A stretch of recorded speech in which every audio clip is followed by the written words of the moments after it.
The Art of Inclusion is the subtitle of our recommended book for the month, Gracism, by the Reverend David A. Anderson. And for those people who are just joining us, as a quick recap of what we've been talking about all month, I'm turning to the words of Reverend Anderson, which you can look up on YouTube. He's quite wonderful to watch. And he says that racism is when a person speaks, acts, or thinks negatively about someone solely based on their color, class, or culture. That's negative. And grace, on the other hand, is something positive. He calls it the favor of the divine extended to people whether they deserve it or not. So when you put those two words together, racism and grace, a new term emerges, gracism, which he defines as positively extending favor to other people in spite of color, class, or culture, and sometimes because of color, class, or culture. So in other words, I'm being a gracist when I intentionally reach out to the fringes and include people in the positive norms that the majority group already experience. So a gracist might ask herself or himself, who are the people that I tend to think negatively about because of their color? And now let me practice having positive thoughts about them. Who are the people I tend to think negatively about because of their class? Now let me seek out positive information about them and what makes them tick. Who are the people I tend to think negatively about because of their culture? And now let me educate myself about what's in that culture and what's important to the people in that culture. And they don't need to deserve or earn this work in me. This is about me becoming a gracist. And the author says that when you put God in front of any problem, and that's what the G stands for in gracist. When you put God in front of any problem, he says you're introducing a positive answer to a negative problem. Now, in our teaching at the Center for Spiritual Living, the way we would say the same thing, the way we would say to put God in front, we would say that means I'm going to attempt to see the world the way the divine sees it. I'm going to make unity and oneness the lens, the filter through which I look, so that it can help me identify what do I need to drop. Is there any attitude or opinion I need to drop so that oneness and love can be my reality when I'm thinking about and dealing with color, class, and culture? Because I know from learning at the center that the way I look at something changes the way that thing shows up for me in my life. I know that.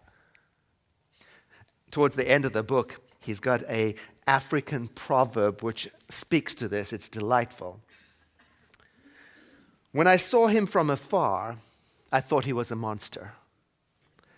When he got closer, I thought he was just an animal. When he got closer, I recognized he was a human. When we were face to face, I realized he was my brother. I know that the way I look at something changes the way that something appears to me. That is the story and the heart of inclusion. The closer we get, the more we are inclined to see our oneness. So then, the work of a gracist then is to lean in closer to people who are other, the stranger. And it's not something that I leave to chance to get better. No, this is intentional. I have to actively think about including those people who are typically excluded. That's exactly what Rabbi George Gittleman's workshop is going to be about on Monday, August the 7th at 6:30 p.m. He's going to be talking about the ancient Jewish concept of inclusion, in particular when the cases are difficult, like with the stranger. and how to remain authentic while doing it. Now, in the book, Gracism, the author asks, how can a person be intentional when it comes to inclusion? And he makes a suggestion. He says, well, maybe you could make it your business. Maybe I could make it my business to shop, to work out, to eat, to play in parts of town where there is a higher probability of me interacting with people who are different to me. I may have to go out of my way. I may have to break some of my habits. I may have to go beyond my comfort zone. I may have to take a chance and put myself in an environment where I am not the norm. You know, I was remembering when I lived in Burbank in Southern California, there was this incident in an area. There's this area in Burbank that is predominantly Spanish-speaking. All of the billboards are in Spanish. All of the signs and all of the shop are in Spanish. And I can't remember how I ended up in this neighborhood. I think my car broke down and I was waiting for help to come. I think that's what the situation was. But what I do remember is that I urgently needed to get something from a grocery store. And I remember this more than I remember being rescued with my car. I remember this moment of anxiety about going into the store. Because everyone going in and out was speaking Spanish. And at the time, I knew very, very little Spanish. And I realized at that moment I had always taken for granted the ease and universality of me going into a store and getting what I wanted. Just walk in and talk. I expect to be understood. I expect to be served. I expect to be helped. But in that moment, I had a sense of what it might be like on the fringe. And you know, I remember, I just wished somebody would have reached out, just with a gesture, even with a smile, reach across that difference zone. And it also got me to thinking, do I do that enough? Do I reach out the hand of friendship across the bridge of difference? Do I do that? And in all seriousness, a field trip to a market that serves a community that is different to the one you are used to isn't a bad place to start when you want to broaden your horizons. Here in Santa Rosa, we have them. Asian markets, Mexican grocery stores, all sorts of things where you can go and you may find yourself interacting with people who speak a language that is different to you as their first language in your own town. Have you ever judged anyone negatively based on their ability to speak your language? I have. I was remembering an incident in college. I was in the elevator going to class, and at the next landing, a young lady got into the elevator, and I said to her, "Which floor?" being polite. And she looked at me in a moment of panic, and she said, "Fine, thank you." You know, and I realized she was struggling with my language, so I smiled at her and judged her silently. You see, because in my young mind, what came up were these stereotypes about immigrants in my country. And in my young mind, I associated difficulty with my language with being uneducated. I mean, we just got to confess, right? What I didn't realize, though, was that she was a visiting professor from Portugal who had been invited to the university because of how brilliant she was in some sort of exchange program. And she was going to speak at the very class I was going to. She was going to be interpreted as she commented on the intricacies of Portuguese classical poetry. I mean, I realized in the moment, to her, I must have seemed like the idiot. Right? It's all perspective. I had looked at her through my assumptions. It would have been better for me to assume that divine intelligence is animating this person who is stepping into the elevator with me, and that the ride in the elevator was an opportunity to bask in the presence of the divine. That would have been better. I heard a preacher once say, and this has been said many times before, the preacher said, if Jesus the Christ walked into this church, we would gladly turn over the ministry to him. That is, if we recognized him. Because if we were looking through the filter of our assumptions of color, class, and culture, he might not be acceptable. We might not notice him even. I mean, if we have preconceived ideas of what spiritual is and what right is, we might be turned off if his skin was too dark, or if he spoke Aramaic, or if he criticized the government, or if he was poor. We might say to each other after a few sermons, we don't come here to hear this talk about politics. We want an uplifting message. And the music should be good. And the parking should be easy. And it should be in English. This is America.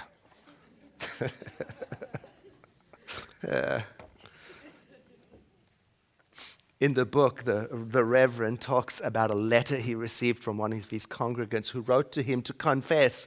Confession is good for the soul. She confessed that she was waiting in line. She was going on a flight with Southwest Airlines. Now, if you've flown Southwest Airlines, you know what it's like. You've got a lineup. There's A group, and there's the B group, and the C group. Then you have to find on your ticket which group you are in. And not only that, you have a number assigned to you. It determines where you're going to stand in this line. It can be even confusing for seasoned travelers. Anyway, a Spanish-speaking family showed up with several children, and clearly they didn't know how this all worked together. They couldn't figure it out. And because no one apparently could speak enough Spanish around them, they were wandering around trying to communicate and standing here and there. And the woman watching admits that she started to feel irritated with the family because these various stereotypes about immigrants were popping up in her mind. And she admits, I just wanted them to go away or figure it out. She was negatively judging them based on culture. But then in a moment of grace, she remembered she had been studying racism in her church. And she remembered the invitation to reach out the hand of friendship across the divide, to support, to lift up, to stand with, to speak for people who historically have been left out or excluded. And suddenly her heart was filled up, and she knew what she had to do. So she looked around and she saw just in front of her there was an empty space in the line, and she tapped the mother of the Spanish-speaking family on the shoulder, and using what hand gestures would work and a few words in Spanish, she indicated that the family could stand there in front of her. And she writes, the expression on the mother's face was one of such relief and gratitude, and she teared up like she was about to cry, which embarrassed the writer of the letter because she realized she had waited too long. She also remembered that learning to be a gracist, we fall sometimes. It takes time, it takes courage, and we have to be vigilant, and we've got to pay attention to the things we typically disappear and we are irritated by, and we have to speak up for people who can't speak up for themselves. On 60 Minutes, there was a story, perhaps you saw it, about white rhinos in South Africa. And these are a protected species in danger of going extinct. And it seemed to the rangers that they were reducing in numbers. It looked like they were being poached, killed off one by one. The rangers couldn't figure it out. Who was killing these rhinos? And when they found the carcasses of the rhinos, they hadn't been killed by humans. It wasn't the sign of poaching.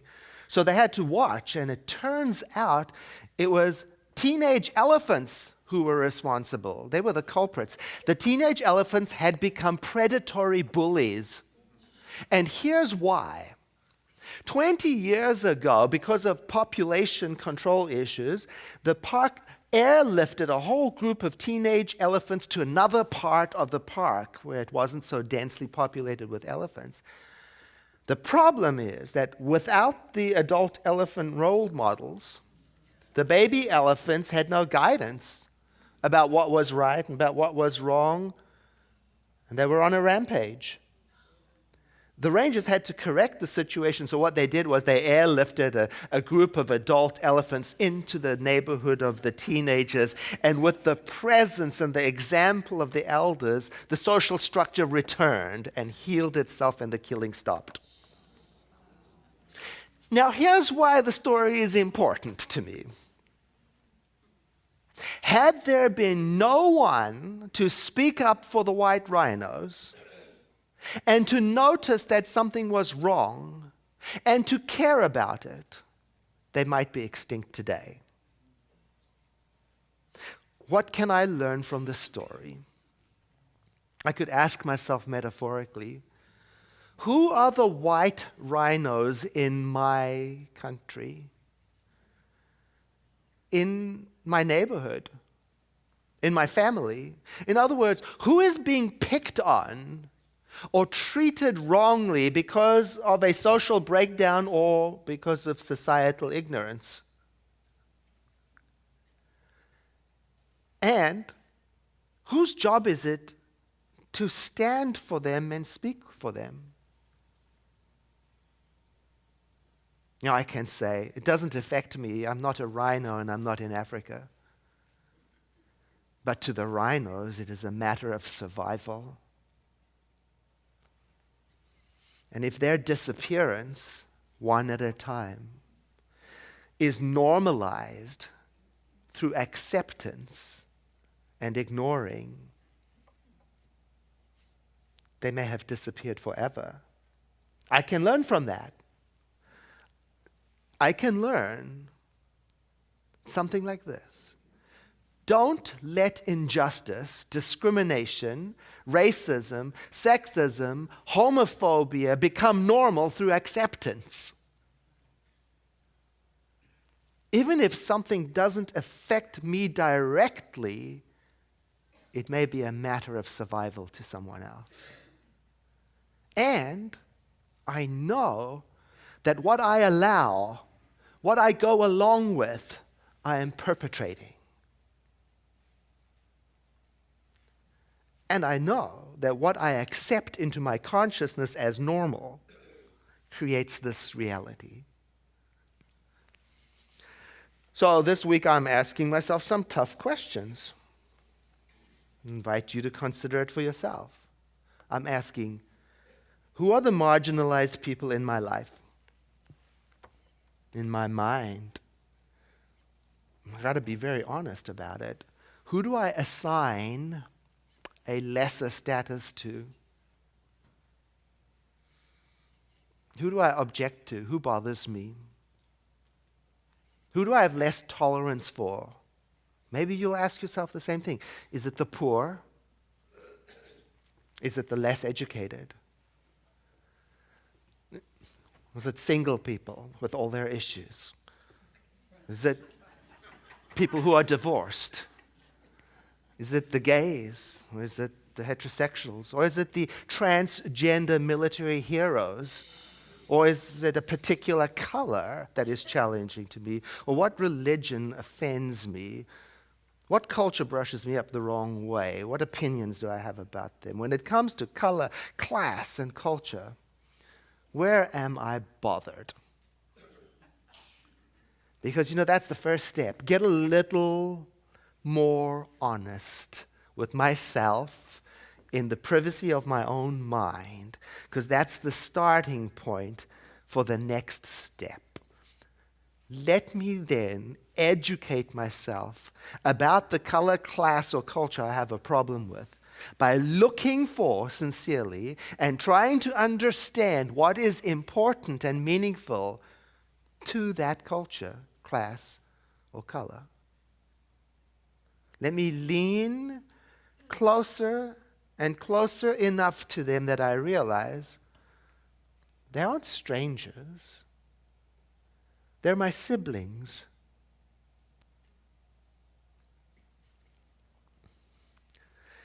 I leave you with this thought from our founder, Ernest Holmes. He writes, "The thing that shall establish unity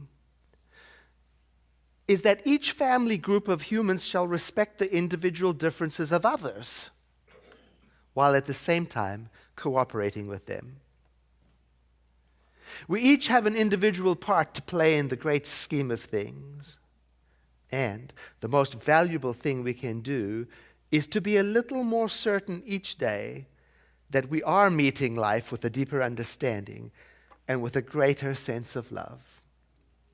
So I invite you to breathe in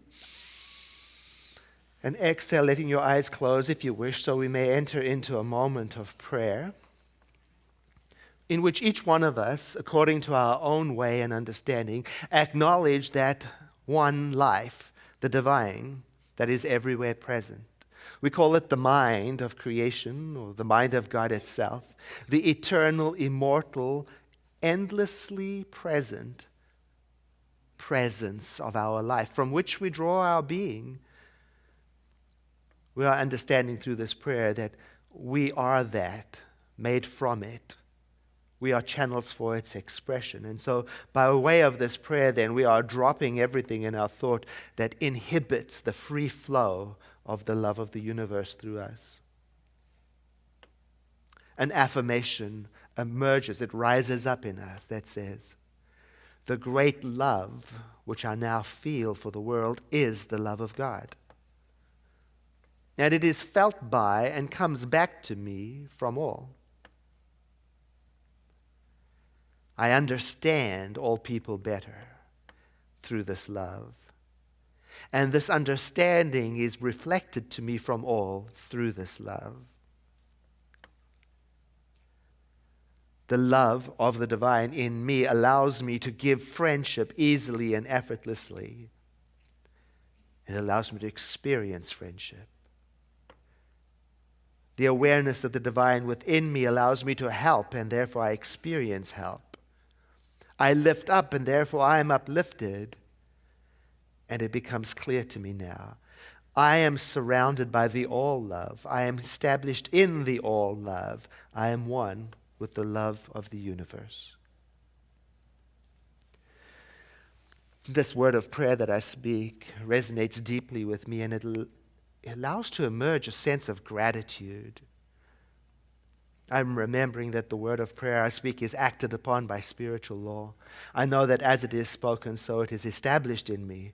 And so there is a sense of expectation and gladness that from this moment on, I am clearer about my ability to drop barriers and to embrace the world.